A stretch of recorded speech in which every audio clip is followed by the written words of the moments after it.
ஆண்டவராகிய இயேசு கிறிஸ்துவின் நாமத்தினாலே உங்களை நான் வாழ்த்தி வரவேற்கிறேன். இந்த உபவாச ஜெபத்திலே பங்கு பெறக்கூடிய உங்கள் ஒவ்வொருவரையும் கர்த்தர் அளவில்லாமல் ஆசீர்வதிப்பாராக. பல திறப்பட்ட காரியங்களை நாம் நம்முடைய தியானத்தின் வடிவாக பார்த்து கொண்டு வருகின்றோம். இந்த இறுதி கால கிறிஸ்தவ வாழ்க்கை என்கின்ற இந்த வாழ்க்கையிலே நீங்களும் நானும் நம்முடைய வழிமுறைகளை எந்த மாதிரியாக நாம் காத்துக்கொள்ள வேண்டும் என்கிற தலைப்பை மையப்படுத்தி அநேகமான காரியங்களின் வடிவாக நம்முடைய தியானத்தை ஆழமாய் நாம் பார்த்து கொண்டு வர ஆரம்பிக்கின்றோம். முதலாவது நம்முடைய தியானத்தில் பார்த்தோம், நம்முடைய ஆவியிலே காணப்படக்கூடிய முழுமை அடையக்கூடிய ஒரு நிலை. போன முறை நம்முடைய தியானத்தில் பார்த்தோம், நம்முடைய ஆத்துமா என்று அழைக்கப்படக்கூடிய ஆன்மீக வாழ்க்கையிலே உருவாக்கப்படக்கூடிய முழுமையான நிலை என்கிறதை பற்றி. இன்றைக்கு நாம் பார்க்க போகின்றோம், நம்முடைய சரீரத்திலே காணப்படக்கூடிய முழுமை அடையக்கூடிய ஒரு நிலை. அநேகம் விதமான மக்கள் சொல்லுகிறதை போல இந்த சரீரம் அழிக்கப்பட வேண்டும், இந்த சரீரம் ஒழிக்கப்பட வேண்டும், இந்த சரீரம் மறுக்கப்பட வேண்டும் என்று பல தரப்பட்ட மக்கள் பல தரப்பட்ட பிரசங்கமான வார்த்தைகளை பேச ஆரம்பிக்கக்கூடிய இந்த காலத்தில் இந்த சரீரமும் கூட நம்முடைய ஆவியோடும் ஆத்மீக வாழ்க்கையோடு கூட இணைந்து செயலாக்கும்படிக்காகவே ஆண்டவராகிய தேவனால் உருவாக்கப்பட்ட ஒன்று என்கிறதை முதல் விஷயமாய் நீங்கள் கற்றுக்கொள்ள வேண்டியது அவசியம். இந்த சரீரத்திலே நம்ம செய்ய வேண்டிய பல விதமான பணிகள் உண்டு.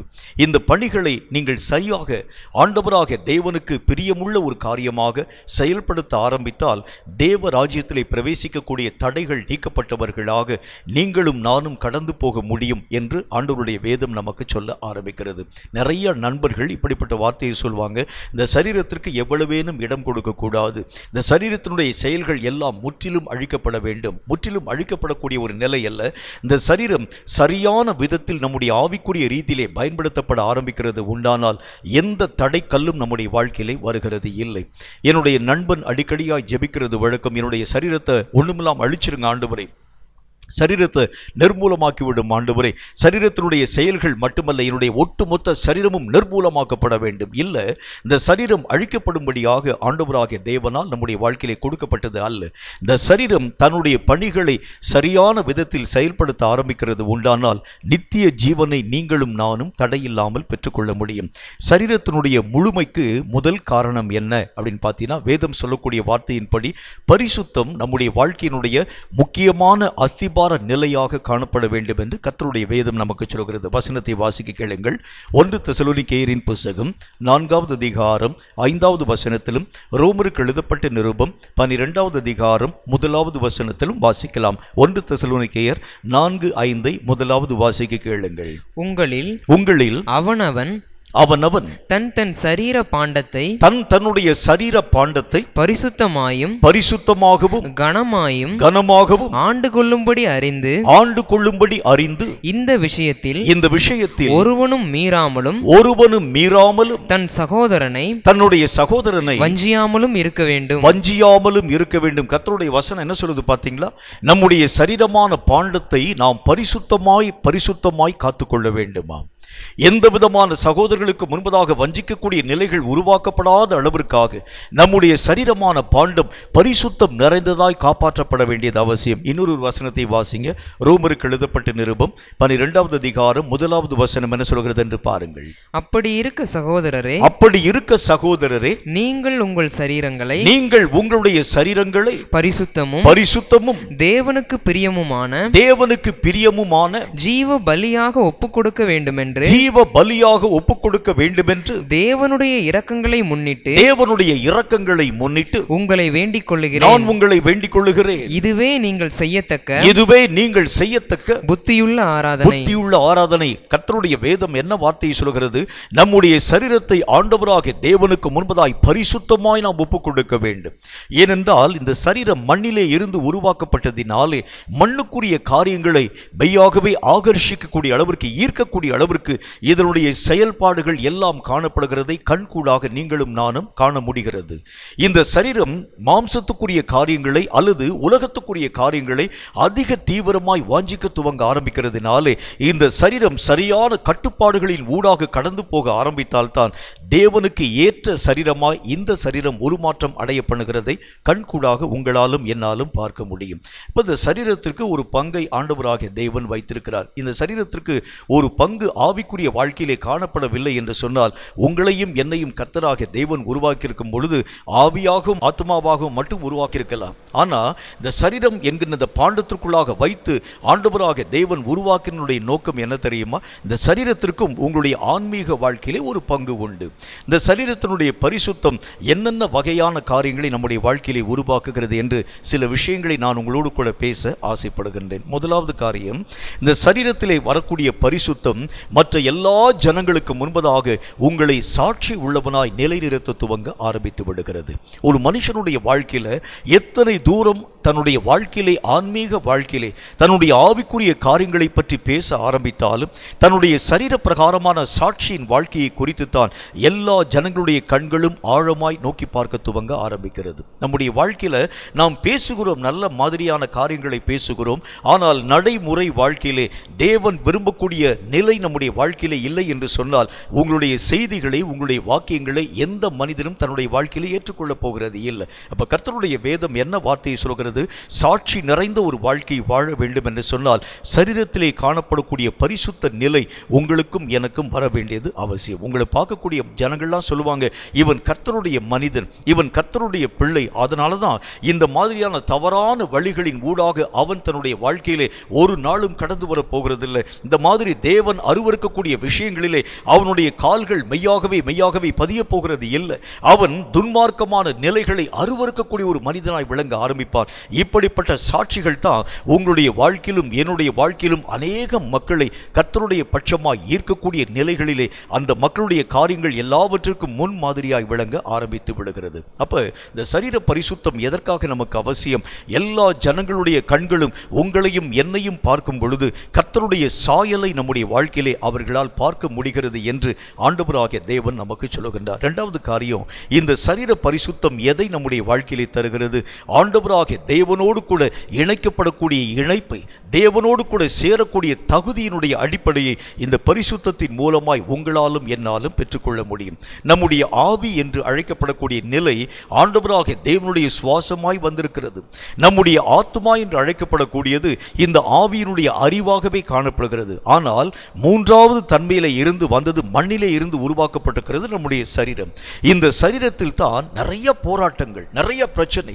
நீங்களும் ஆண்டவராகிய தேவனும் இணைக்கப்பட முடியாத பிரச்சனைகள் எங்கிருந்து தோன்ற முடியும் என்று சொன்னால், இந்த சரீரம் தான் தன்னிச்சையாக காரியங்களை செயல்படுத்த ஆரம்பிக்க துவங்கக்கூடிய அந்த நேரங்களில் ஆண்டவராகிய தேவனுடைய மகிமையான பிரசன்னங்களை நீங்களும் நானும் இழந்து போக ஆரம்பிக்கிறதை கண்கூடாக நாம் பார்க்க முடியும். அப்ப கர்த்தருடைய வேதம் என்ன ஒரு வார்த்தையை சொல்கிறது?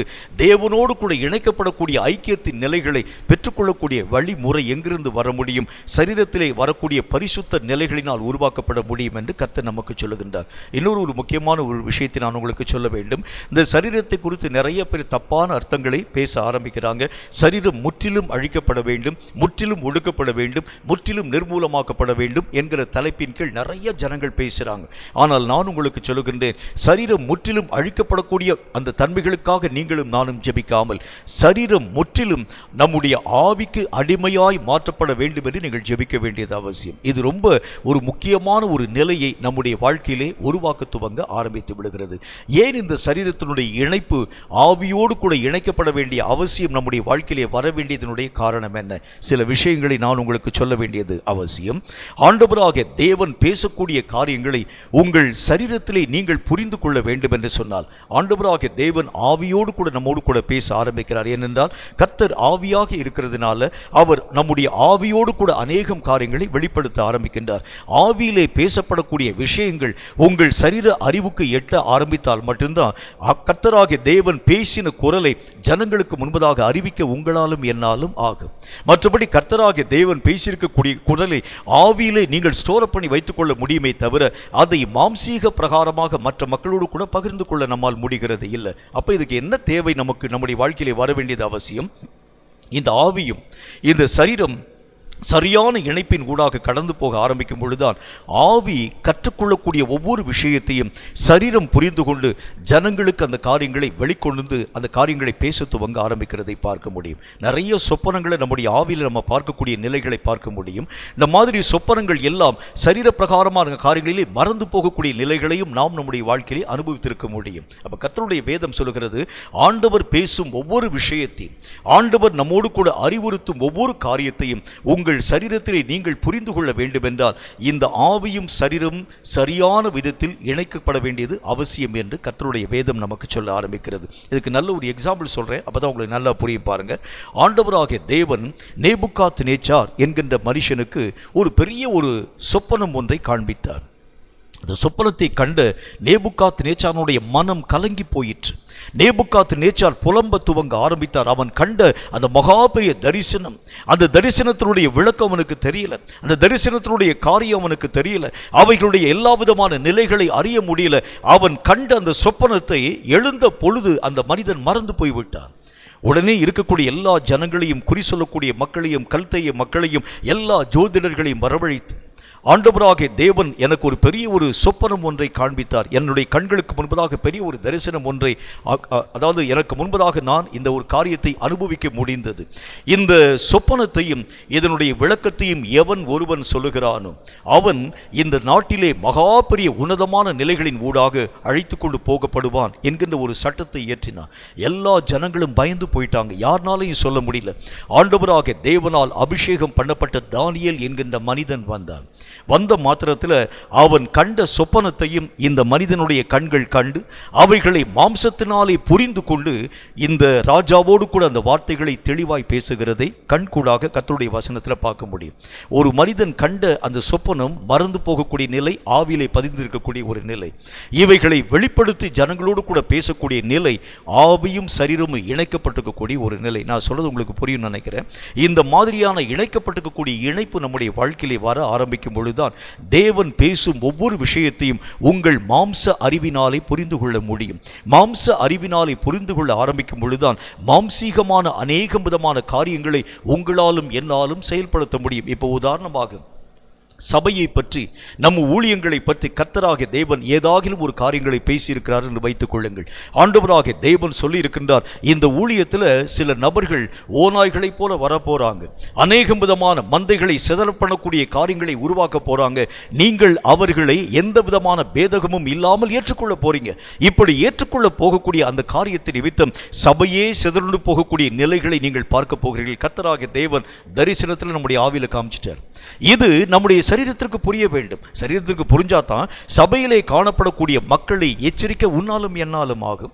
இதை நீ உன்னுடைய ஆவியிலே வைத்துக் கொள்ள ஆரம்பிக்கிறது உண்டானால் அந்த காரியங்கள் நடைபெறக்கூடிய நேரத்திலே உன்னுடைய ஆவி அவைகள் எல்லாவற்றையும் உணர்த்து வைக்க ஆரம்பிக்குமே தவிர அந்த நிலைகளிலே நின்று தப்புவிக்கப்படக்கூடிய நிலைகளை நீங்களும் நானும் இழந்து போக ஆரம்பிக்கிறதை பார்க்க முடியும். அப்ப வசனம் என்ன விதமான வார்த்தையை சொல்கிறது? இந்த சரீரம் ஆவிக்குரிய நிலைக்கு பெரிய பங்குகளை உருவாக்க துவங்க ஆரம்பிக்கிறது. சரியான விதத்தில் பயன்படுத்தப்படக்கூடிய சரீரம், இந்த சரீரம் பலவீனமான சரீரம் தான், குறைவுள்ள சரீரம் தான், எந்த விதமான காரியத்திற்கும் ஆண்டவராகிய தேவனுக்கு முன்பதாக ஆகாத நிலையிலே காணப்படக்கூடிய ஒரு சாதாரணமான ஒரு தேகம்தான்.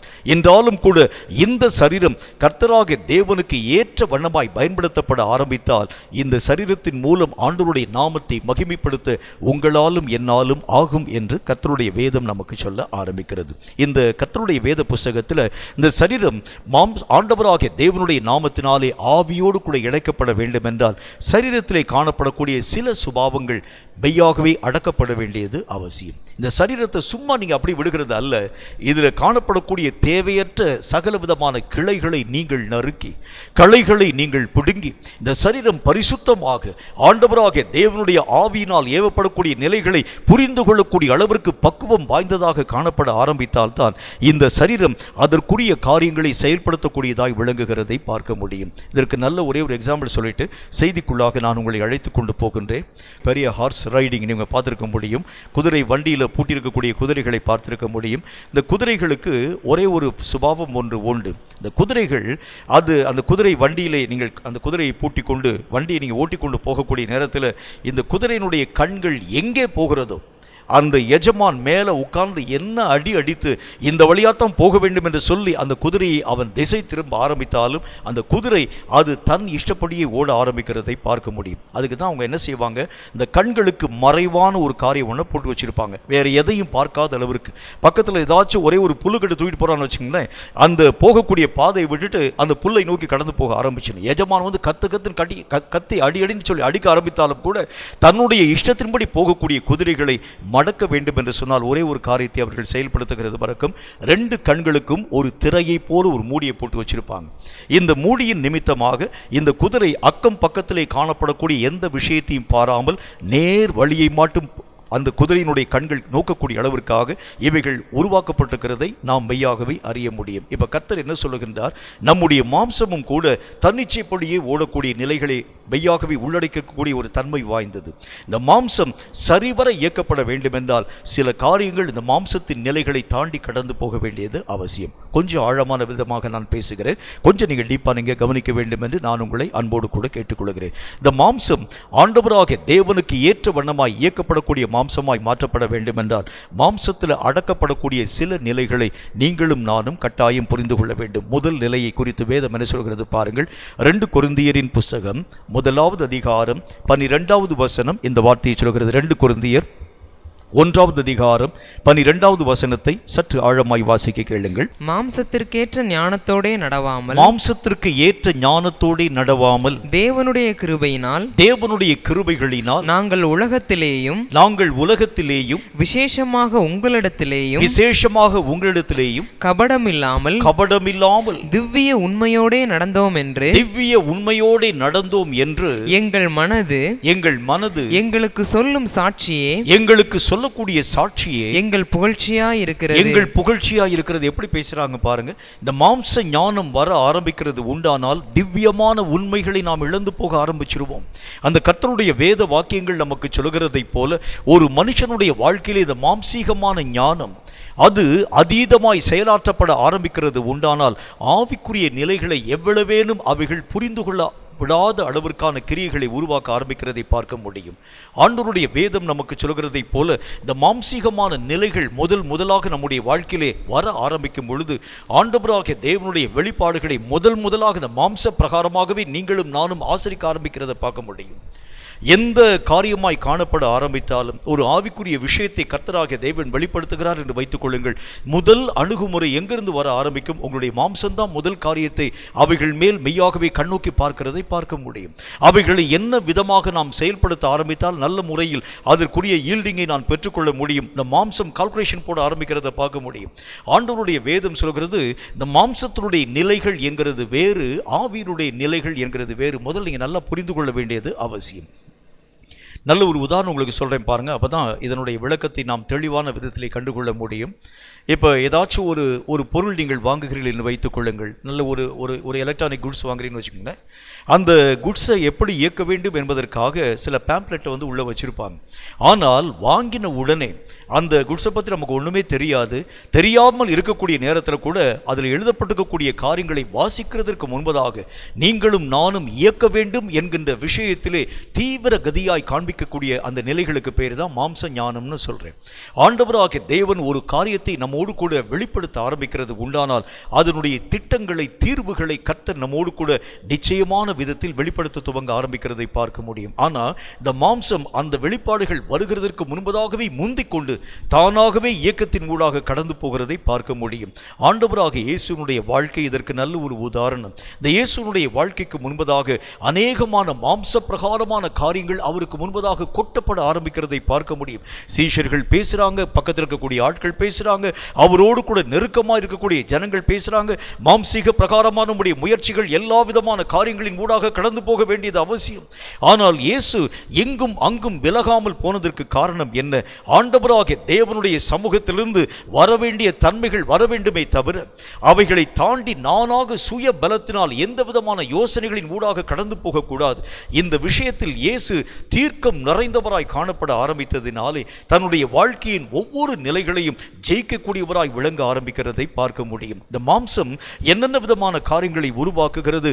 நிறைய விஷயங்களை உங்களுக்கும் எனக்கும் ஆலோசனை என்கிற பேரில் பேச ஆரம்பிக்கிறது.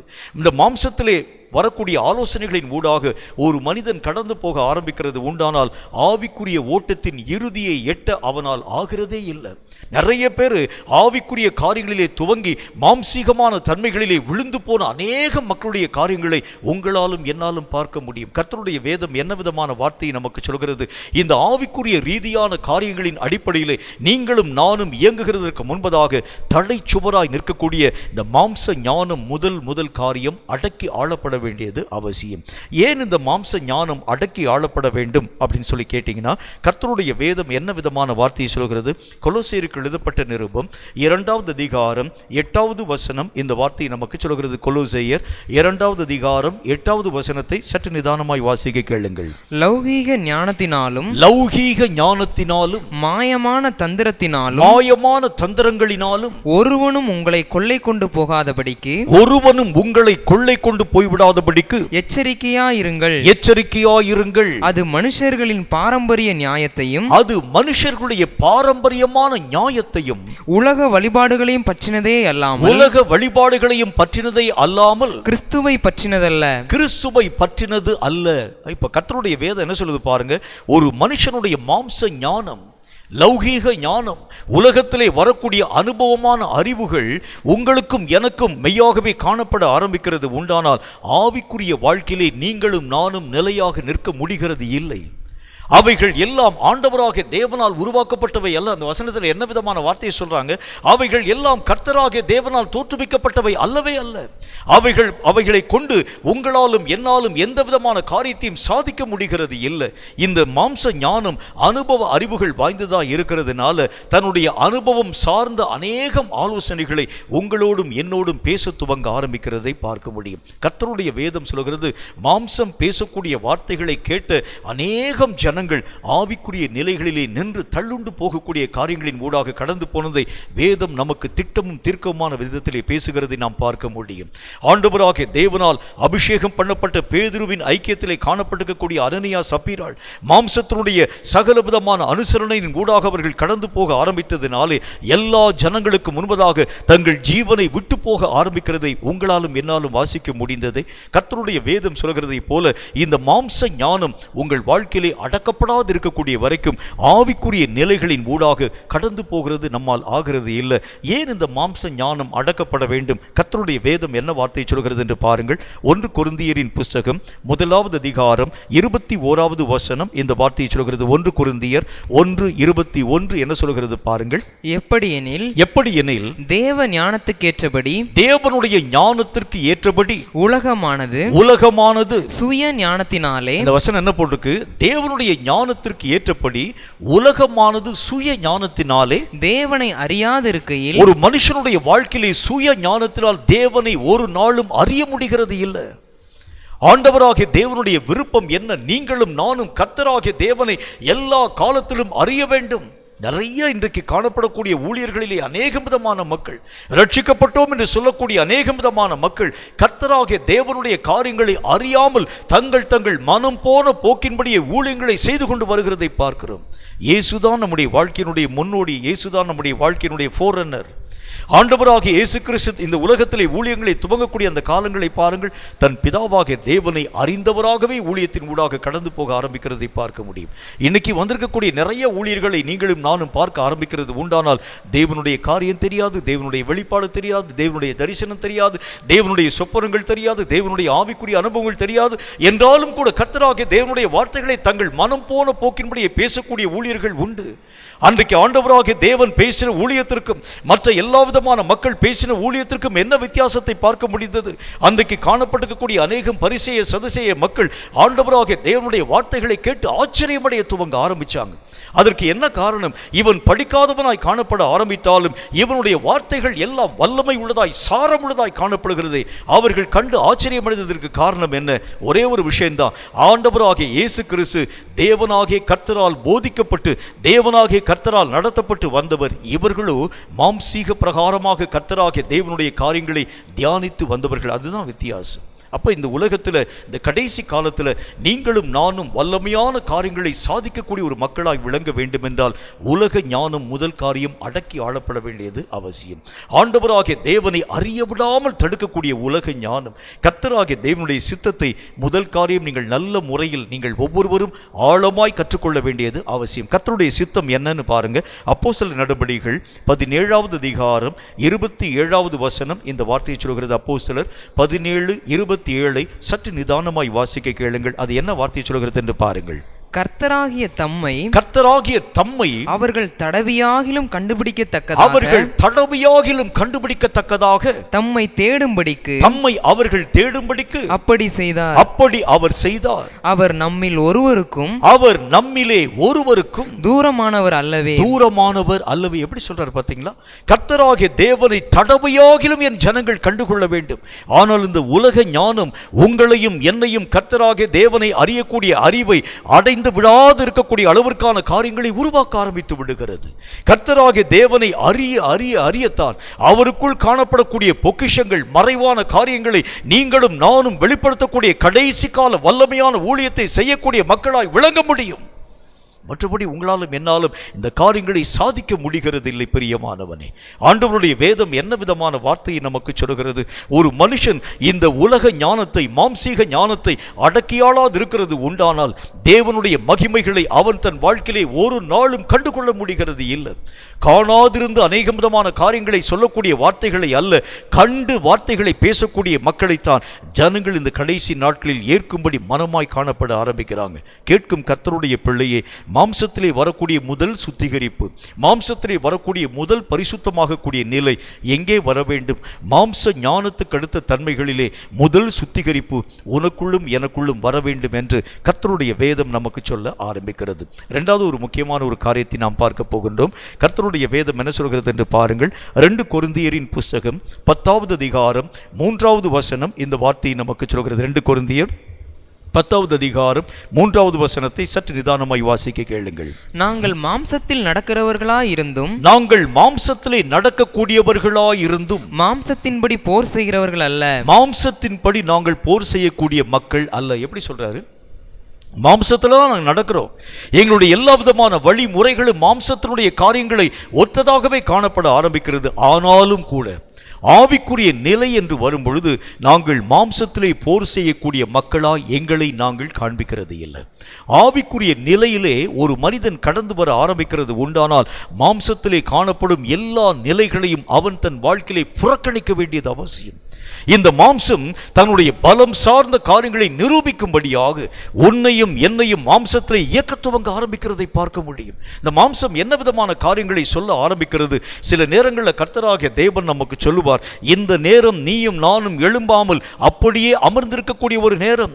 இந்த காலம் நீயும் நானும் உன்னை உய்த்து ஆராய வேண்டிய காலம். இந்த காலத்தில் நீயும் நானும் எழும்பி கடந்து போகக்கூடாது என்று சொல்லக்கூடிய வார்த்தைகளுக்கு மீறி நாம் இயக்கத்தின் ஊடாக கடந்து போக ஆரம்பிக்கிறது உண்டானால், நல்ல ஒரு உதாரணம் சொல்றேன் பாருங்க.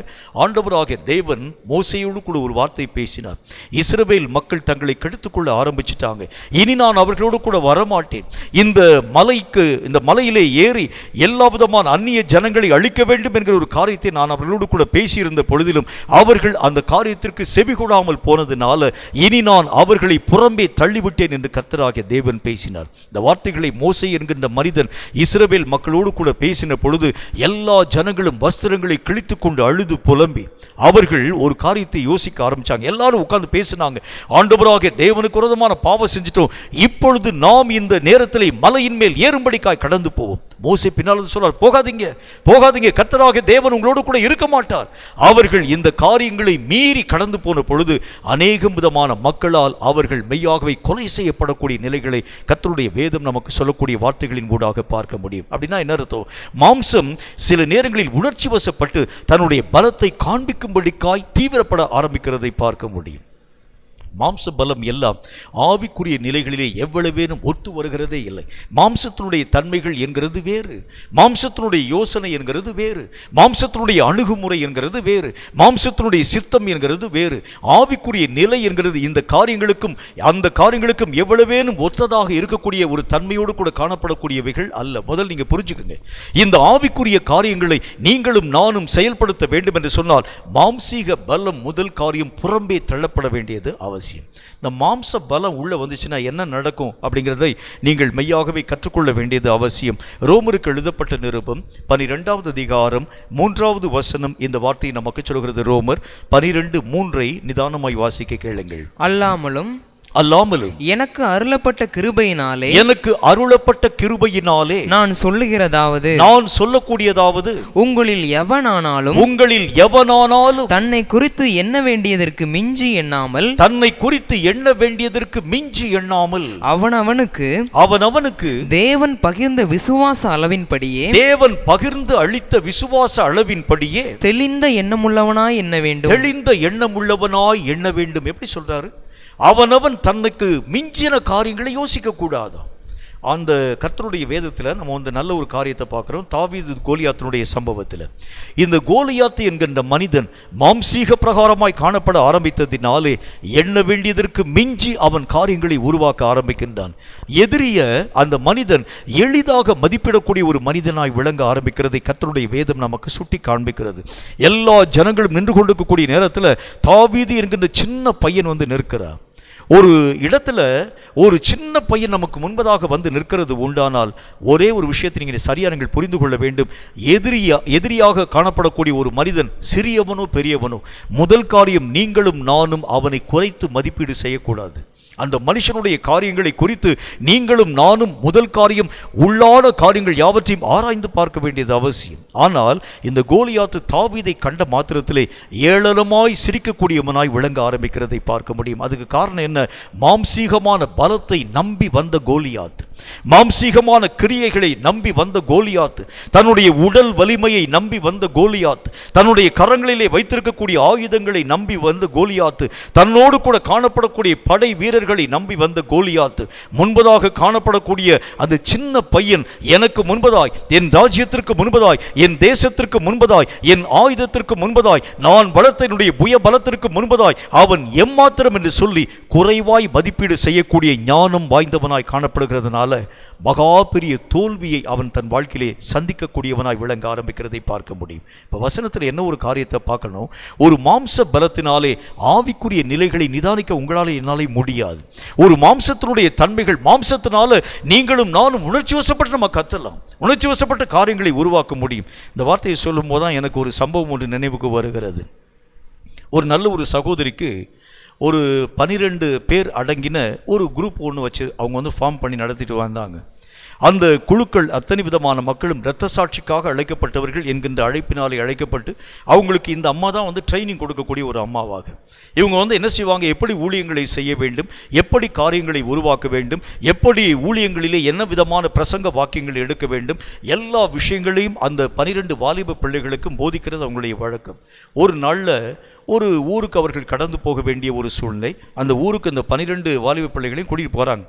அந்த ஊரில் போகக்கூடிய நேரத்தில் பஸ்ஸில் போயிட்டு இருக்கும்போது அந்த சகோதரி மற்ற எல்லா விதமான பிள்ளைகளையும் பார்த்து சொல்கிறாங்க, ஒரு வேளை கர்த்தருக்கு சித்தமானால் இந்த ஊரில் பிசாசு பிடித்திருக்கக்கூடிய மக்கள் வர முடியும், பிசாசுகளை துரத்தக்கூடிய வழிமுறைகளை நான் உங்களுக்கு கற்பித்து தருகிறேன் என்கிற ஒரு வார்த்தையை பற்றி பேசினாங்க. உடனே எல்லாரும் சுற்றி உட்காந்துறாங்க. அக்கா இப்போவே நீங்கள் சொல்லுங்கள், எப்படிலாம் அந்த சாத்தானுடைய காரியங்களை நாம் துரத்த வேண்டும். உடனே அவங்க அநேகமான காரியங்களை பற்றி பேசுகிறாங்க. சாத்தானுடைய காரியங்களை பார்க்கும்போது நீங்கள் பயப்படக்கூடாது, அவனுக்கு விரோதமாக நீங்கள் எழும்பி நின்று ஆண்டவருடைய நாமத்தினாலே நீங்கள் அவனை மேற்கொள்ளும்படிக்கான அதிகாரமுள்ள வார்த்தைகளை நீங்கள் பேச வேண்டும். இப்படி பல தரப்பட்ட காரியங்களை பற்றி சொல்லிகிட்டே வந்தாங்க.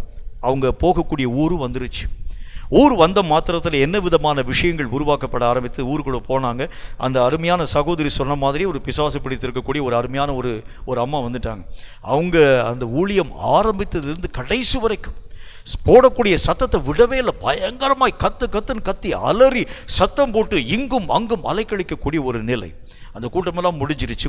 முடிஞ்ச பிறகு இந்த அம்மா வந்து தனியாக இருக்க வைத்து விட்டு அந்த 12 பிள்ளைகளையும் பக்கத்திலே வரவழைத்து, நான் உங்களுக்கு வரும்போதே பஸ்ஸில் வரும்போதே உங்களுக்கு காரியங்களை நான் பேச ஆரம்பித்தேன் தானே, இப்போ இவைகளை நீங்கள் பயன்படுத்த வேண்டும், இந்த பிசாசை நீங்கள் துரத்த வேண்டும் என்று சொல்லி அந்த பிள்ளைகளுக்கு, நான் இப்போ அக்கா உங்கள் பக்கத்தில் உட்கார்ந்துருக்கிறேன், பயப்படாமையே நீங்கள் வந்து இந்த ஒரு காரியத்தை செயல்படுத்த வேண்டும். சரிக்கான்னு சொல்லிட்டு ஒரு அருமையான ஒரு வாலிப தங்கை முன்பதாக வந்து இயேசு கிறிஸ்துவின் நாமத்தினால் நான் உன்னை துரத்தப் போகிறேன்னு சொல்லி ரொம்ப மெல்லிய சத்தத்தில் அவங்க பேசினாங்க. அதாவது பெண்கள் வாலிப பிள்ளைங்கன்னா எப்படி பேசுவாங்க உங்களுக்கு தெரியும். அவங்க வந்து மெல்லிய ஒரு குரலிலே அவர்கள் பேசி, இயேசுவின் நாமத்தினால் பிசாசை நான் உன்னை துரத்துகிறேன். உடனே அந்த அம்மா தட்டி, நீ என்ன செய்கிற அப்படின்னு கேட்டாங்க. பிசாசு துரத்துறேன். இந்த மாதிரி மெல்லிய குரலில் பேசினாலாம் பிசாசு போகாது. அப்போ எப்படிக்கா செய்யணும்? பிசாசு அங்கே தான் உட்காந்து அலக்கழிச்சிட்டு இருக்கு. உடனே இவங்க வந்து பக்கத்தில் உட்காந்து அவங்க வந்து கிளாஸ் எடுக்க ஆரம்பிக்கிறாங்க. என்ன சொல்ல ஆரம்பிக்கிறாங்க? பிசாசை துரத்த வேண்டும் என்றால் இந்த நுனி நாக்கிலே இருந்து சாத்தானை நீங்கள் துரத்தக்கூடாது. அப்போ என்னக்கா செய்ய வேண்டும்? அடி வயிற்றிலிருந்து இந்த பிசாசை துரத்தக்கூடிய வார்த்தைகள் உள்ளே இருந்து வர வேண்டும். எப்படிக்கா செய்ய வேண்டும்? எல்லாரும் பக்கத்தில் வந்து உட்காந்துருக்காங்க. பிசாசை விட்டுட்டாங்க. பிசாசை விட்டு இந்த அக்காவை சுற்றிட்டு உட்காரக்கூடிய நிலையில் இந்த அக்கா வந்து இப்போ சொல்ல ஆரம்பித்தாங்க. அப்படி அடி வயிற்றிலிருந்து சத்தம் போடக்கூடிய நிலை. சில பிள்ளைகள் அந்த காரியங்களை முயற்சித்து பார்த்த பொழுது வாந்தி தான் வந்ததை தவிர பிசாசு போன வழியாக அவங்களுடைய கண்களை பார்க்கவே இல்லை. நான் சொல்லுகின்றேன், மாம்சீக பிரகாரமான முயற்சி. சில பேர் வந்து என்ன ஒரு படி மேலே போய், அதாவது பிஞ்சு போன செருப்பு வச்சு, பிஞ்சு போன விளக்கமாத்த வச்சு அநேக விதமான காரியங்களை பயன்படுத்தி சாத்தானை துரத்த வேண்டும். இப்படி மாம்சீக பிரகாரமான அணுகுமுறைகள் இந்த யுத்தத்திலேயே உங்களாலும் என்னாலும் உருவாக்கப்படுகிறது உண்டானால் நிச்சயமாய் சாத்தானுக்கு முன்பதாக நிற்க முடியாமல் தோற்று போய் விடுவீங்க. கர்த்தருடைய வேதம் என்ன விதமான வார்த்தை சொல்கிறது? மாம்சீக பலம் எல்லாம் ஒன்றுமில்லாமல் போக ஆரம்பித்துவிடும். ஆவிக்குரிய பலம் சார்ந்த நிலை. அந்த தாவீது கோலியாத்தை தோற்கடிக்க எதை அவன் பயன்படுத்துகிறான் பாருங்கள். தன் கையில் இருக்கக்கூடிய ஆயுதங்களை காட்டிலும் தன்னுடைய வாயினால் பேசக்கூடிய விசுவாச அறிக்கை. அவன் எதை சொல்லுகின்றார்? உன்னோடு கூட இருக்கிறது மாம்ச பலம், ஆனால் என்னோடு கூட இருக்கிறது இராணுவங்களின் தேவனாகிய கர்த்தருடைய பலம். எப்படி சொல்லுகிறார் பாருங்கள். ஆண்டவராகிய தேவனுடைய நாமத்தினால் நான் உனக்கு விரோதமாய் வருகின்றேன். எல்லா விதமான காரியங்களையும் அதப்படுத்தக்கூடிய கர்த்தருடைய நாமத்தினால் நான் என்னுடைய கையிலே வைத்திருக்கக்கூடிய கல்லை நம்பி வரல, என் கையில் வைத்திருக்கக்கூடிய கவனை நம்பி வரவில்லை, என்னை இயக்கக்கூடிய இராணுவங்களின் தேவனுடைய நாமத்தினால். கர்த்தருடைய வேதம் சொல்கிறது, யுத்தத்திலே நீங்களும் நானும் ஜெயித்து பரிபூர்ணமான வெற்றியின் நிலைகளின் ஊடாக கடந்து போக வேண்டும் என்றால் ஆவிக்குரிய ரீதியான அணுகுமுறை, மாம்ச பலம் முற்றிலும் தவிர்க்கப்பட வேண்டியது அவசியம். இந்த மாம்ச பலம் நம்முடைய வாழ்க்கையிலே வரும் பொழுது நம்மை அறியாத ஒரு மேட்டிமையை உருவாக்க ஆரம்பிக்கிறதை பார்க்க முடியும். அந்த வசனத்தை திரும்ப ஒரு தடவை வாசிங்க. ரோமர் 12:3 என்ன சொல்லுது பாருங்களேன்.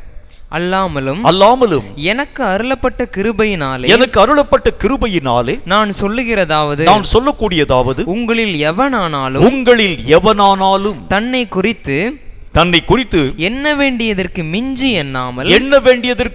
எண்ணாமல் அவனவனுக்கு தேவன் பகிர்ந்த விசுவாச அளவின்படியே தெளிந்த எண்ணமுள்ளவனாய் எண்ண வேண்டும். எப்படி சொல்றார் பாருங்க. அவன் மிஞ்சி யோசிக்க கூடாது. தன்னுடைய மாம்ச பலம் அவனுடைய வாழ்க்கையிலே வருகிறது உண்டானால் மிஞ்சின யோசனை, மிஞ்சின காரியம் நம்முடைய வாழ்க்கையிலே உருவாக்கப்படுகிறதை பார்க்க முடியும். கர்த்தர் நமக்கு சொல்லுகின்றார், ஆவியின் பலம் உன்னுடைய வாழ்க்கையிலே வர ஆரம்பிக்கிறது உண்டானால் இந்த மாம்சீக பிரகாரமான வெட்டித்தனமாக பேசக்கூடிய அந்த காரியங்கள் யாவற்றையும் புறம்பாக தள்ளிவிட்டு கர்த்தராக தேவன் சொல்லக்கூடிய காரியங்களின் அடிப்படையிலே பூரணமான ஜெயத்தை பெற்று மகிமையான காரியங்களை உருவாக்கக்கூடிய மனிதனாய் நீயும் நானும் மாற்றப்பட முடியும். அந்த கோலியாத்து வரும்போது எப்படி வந்திருப்பார் பாருங்க. தன்னுடைய கையிலே வைத்திருக்கக்கூடிய பட்டயங்களை சுழற்றினவனாய், தன்னுடைய கையிலே ஆயுதங்களை வைத்துக்கொண்டு இந்த தாவீது என்கின்ற வாலிபனை நோக்கி மகாபெரிய உரத்த சத்தத்தோடு கூட அவனை அழிக்கிறேன், கொள்கிறேன் என்கிற ஒரு வார்த்தையோடு கூட கடந்து வர ஆரம்பித்தான். தாவீதை பாருங்க, எந்த விதமான சந்தடியுமே இல்லாம கர்த்தராகிய தேவன் பேரிலே தன்னுடைய எல்லா விதமான விசுவாசத்தின் காரியங்களை வைத்துக்கொண்டு கவனிலே கல்லை வைத்து சுழற்றி ஒரே அடி அடிச்சார் பாருங்க. மகா பெரிய கூக்குரலிட்டு போன அந்த சத்தம் கீழே விழுந்து போனது. ஒன்றுமில்லாமல் ஆவியிலே எழும்பின யுத்தத்திலே வெற்றியை தாவீது தன்னுடைய வாழ்க்கையிலே பெற்றுக்கொள்ள துவங்கினான். அப்ப கர்த்தருடைய வேதம் சொல்கிறது, மாம்சத்திலே வரக்கூடிய பலம் உங்களை அறியாத மேட்டிமையை நம்முடைய வாழ்க்கையிலே உருவாக்க ஆரம்பித்து விடுகிறது. மூணாவது ஒரு முக்கியமான ஒரு விஷயத்தை நான் உங்களுக்கு சொல்ல வேண்டியது அவசியம். முதல் காரியம் மாம்ச ஞானத்தை பற்றி பார்த்தோம், ரெண்டாவது மாம்ச பலத்தை பற்றி பார்த்தோம். இப்போ மூன்றாவது ஒரு முக்கியமான ஒரு விஷயத்தை நான் உங்களுக்கு சொல்ல வேண்டும். மத்தேயு எழுதின சுவிசேஷம் 26வது அதிகாரம் 41வது வசனம் இந்த வார்த்தை நமக்கு சொல்கிறது. மத்தேயு 26:41 சற்று நிதானமாய் வாசிக்க கேளுங்கள். நீங்கள் சோதனைக்கு உட்படாதபடிக்கு விழித்திருந்து ஜெபம் பண்ணுங்கள். விழித்திருந்து நீங்கள் ஜெபம் பண்ணுங்கள். ஆவி உற்சாகம் உள்ளதுதான், மாம்சமோ பலவீனம் உள்ளது என்றார். மாம்சமோ பலவீனமானது என்றார். எந்த விஷயத்தில் மாம்சம் தன்னுடைய பலவீனத்தை காண்பித்தது? அவ்வளவு நேரம் வரைக்கும் சூழ்நிலைகளுக்கு முன்பதாக எல்லா சூழ்நிலைகளும் சாதகமாய் இருக்கக்கூடிய வரைக்கும் மாம்சம் பலம் பொருந்ததாய் காண்பிக்கக்கூடிய ஒரு மாம்சம், சூழ்நிலைகள் எல்லாம் எதிரடையாய் வரக்கூடிய நேரத்தில் மாம்சம் பலவீனம் அடைய ஆரம்பிக்கிறதை பார்க்க முடியும். ஆனால் ஆவியினுடைய நிலை அப்படி நேர் மாறானது. ஆவிக்குரிய வாழ்க்கையில சூழ்நிலைகள் சாதகமாய் இருக்கக்கூடிய நிலைகளை காட்டிலும் சூழ்நிலைகள் பாதகமாய் வரக்கூடிய நேரத்தில் தான் ஆவி தன்னை பலப்படுத்திக் கொள்ளக்கூடியதாய் விளங்க ஆரம்பிக்கிறதை பார்க்க முடியும். ஒரு மனுஷனுடைய வாழ்க்கையில எப்ப எந்த நேரத்தில் பலம் வர வேண்டியது அவசியம்? வசனத்தில் என்ன போடுது தெரியுமா? நீ ஆபத்தை கண்டு சோர்ந்து போவாயானால் உன்னுடைய பலம் குன்றி போனதுன்னு சொல்லி கர்த்தருடைய வசனம் சொல்லுது.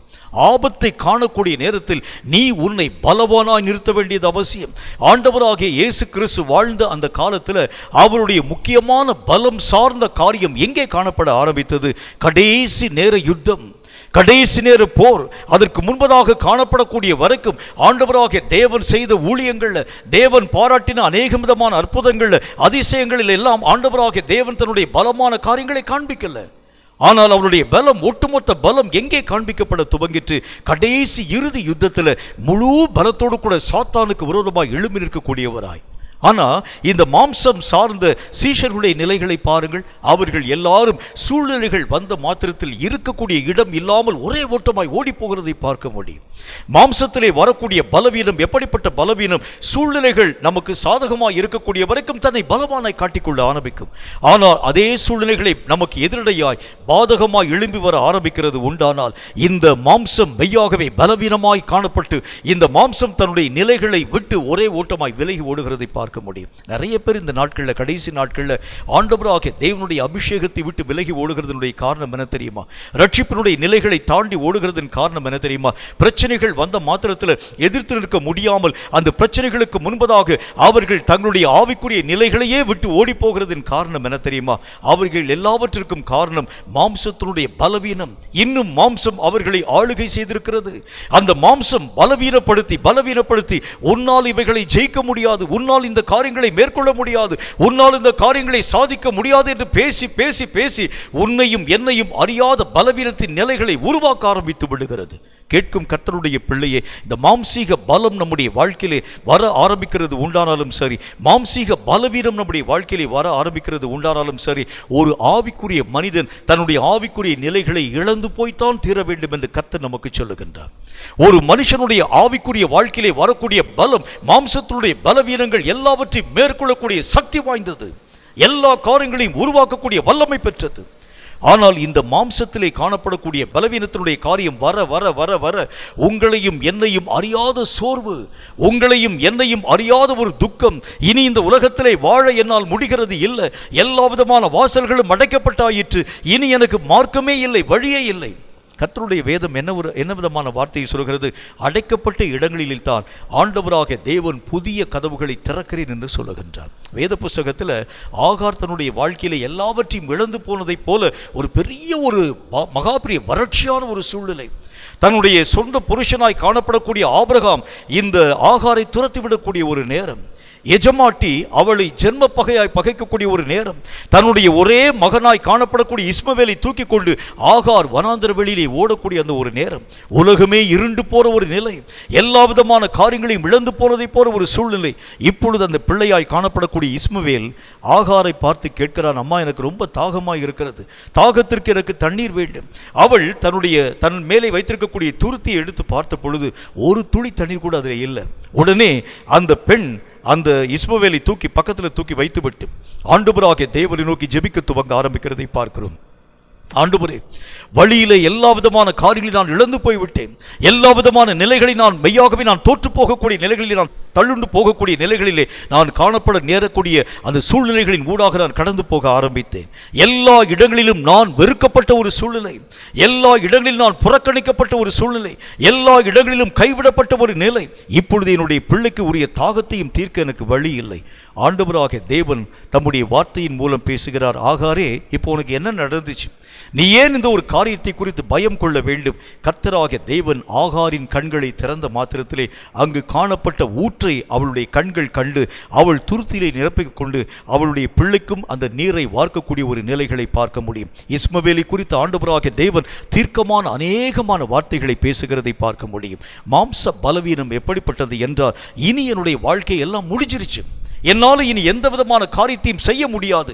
இந்த மாதிரியான சூழ்நிலைகளின் அடிப்படை வரக்கூடிய நேரத்தில் இந்த மாம்சம் அநேக விதமான தீமையான காரியங்களை தன் வாழ்க்கையை முடிவாக ஏற்றுக்கொள்ள துவங்க ஆரம்பிக்கிறதை பார்க்க முடியும். கர்த்தருடைய பிள்ளையே, மாம்சீகத்தினுடைய பலவீனத்தை குறித்து ரொம்ப ஜாக்கிரதையாய் நீயும் நானும் காணப்பட வேண்டும். இந்த மாம்சம் எந்தெந்த விஷயங்களெல்லாம் பலவீனப்படுத்தப்பட ஆரம்பிக்கிறதை நாம் பார்க்க வேண்டியது அவசியம். சில காரியங்களை நான் உங்களுக்கு சொல்ல வேண்டியது அவசியம். முதல் காரியம், இந்த மாம்சம் எங்கே பலவீனப்படுத்த ஆரம்பிக்கிறது, எங்க பலவீனமாய் உணர ஆரம்பிக்கிறது என்றால், ஒவ்வொரு ஜெப வேளைகளிலும் இந்த மாம்சம் பலவீனமான காரியங்களை உணர ஆரம்பிக்கிறதை பார்க்க முடியும். அப்படின்னா என்ன அர்த்தம்? ஜெபிக்கிறதுனால் என்ன விதமான லாபம் என்னுடைய வாழ்க்கையில வர முடியும்? நிறைய பேருடைய கேள்வி அதுதான். நான் வருஷ கணக்காக நான் ஜெபித்துக் கொண்டு வருகின்றேன், ஆண்டவராகிய தேவனுடைய நாமத்தினால எனக்கு அது வேணும், இது வேணும், அந்த காரியம் வேணும், இந்த காரியம் வேணும், எத்தனையோ விஷயங்களை நான் கேட்கக்கூடிய நேரத்திலும் கூட என்னுடைய எல்லா விதமான உரிமைகளும் மறுக்கப்பட ஆரம்பிக்கிறதுனாலே இந்த ஜெபத்தினால் என்ன விதமான லாபத்தை நான் பெற்றுக்கொள்ள முடியும்? இயேசு வாழ்ந்த அந்த நாள்ல எல்லா விதமான நேரங்களும் இறுதி நேரம் வரக்கூடிய அந்த நேரம், ஆண்டவராகிய தேவன் இந்த 3 சீஷர்களை மட்டும் தனியே அழைத்து கொண்டு போய் கெத்செமனை தோட்டத்திற்குள்ளாக கடந்து போய் வியாகுலம் அடைந்தவராய் அவர் பிதாவாகிய தேவனை நோக்கி புலம்பி அழக்கூடிய ஒரு நேரம். ஆனால் மாம்சீகமாய் காணப்பட்ட சீஷர்களின் நிலைகளை பாருங்கள். அவர்கள் அயர்ந்து நித்திரை பண்ணக்கூடிய ஒரு மக்களாய் விளங்க ஆரம்பிச்சாங்க. அப்படின்னா என்ன அர்த்தம்? ஜெபத்தை பற்றியதான முழு விபரமும் நம்முடைய மாம்சத்துக்கு தெரியாது.